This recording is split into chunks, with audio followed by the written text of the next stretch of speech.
Bismillahirrahmanirrahim. Assalamualaikum warahmatullahi wabarakatuh. Nama saya Adira Alia binti Muhammad Safarudi. Saya berusia 9 tahun. Saya belajar di Sekolah Kebangsaan Teruntum Kuantan, Pahang. Kod sekolah saya ialah CBA 4001. Hobi saya ialah bermain piano, bermain catur dan membaca buku.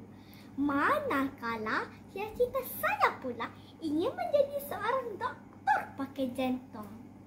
Dalam video ini, saya amat teruja untuk kongsikan sebuah buku yang telah saya baca, iaitu Kisah Kucing. Buku ini ialah hasil tulisan Rizal Maid Kusnan dan diterbitkan oleh RBK Niaga Enterprise pada tahun 2018. Buku ini mengandungi 40 muka surat yang menceritakan tentang manusia dan haiwan kesayangan. Kucing merupakan salah satu haiwan peliharaan rumah yang paling terkenal di dunia. Kucing merupakan mamalia karnivor kecil daripada subspesies Felicivectis catus. Ia ialah keturunan kucing liar Afrika Felicivectis libica. Daripada pembacaan buku ini, barulah saya tahu bahawa terdapat pelbagai jenis bakal kucing domestik. Ada yang tak berbulu atau berekor.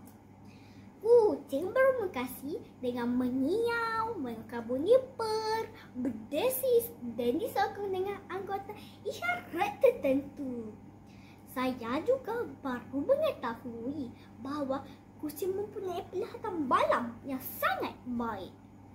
Tahukah anda kucing yang berumur 1 tahun bersamaan dengan 6 tahun umur manusia? Jadi, jika umur kucing 10 tahun, ia bersamaan dengan 60 tahun umur manusia. Daripada buku ini, saya dapat membezakan jenis-jenis kucing yang ada seperti kucing tempatan, British Shorthair, Maine Coon, Ragdoll, Sphinx, Musky dan Bengal. Saya juga lebih faham bahasa tubuh kucing. Contohnya, jika kucing menggosokkan tubuhnya ke tubuh kita, berarti sedang mendandai kita sebagai miliknya. Saya juga lebih faham signal posisi ekor kucing. Contohnya, jika ekor kucing bergetar, ia sangat sedang bertemu dengan kita. Jika ekor kucing mengarah ke bawah dan disembunyikan di belakangnya, ia berasa sangat takut. Kadang-kadang ada ancaman. Di akhir buku ini, ada juga yang diselitkan tentang penjagaan kesihatan kucing. Contohnya, vaksin kucing perlu diperbaharui. Kucing yang sudah tua harus diperiksa setahun 2 kali kerana lebih mudah terkena penyakit.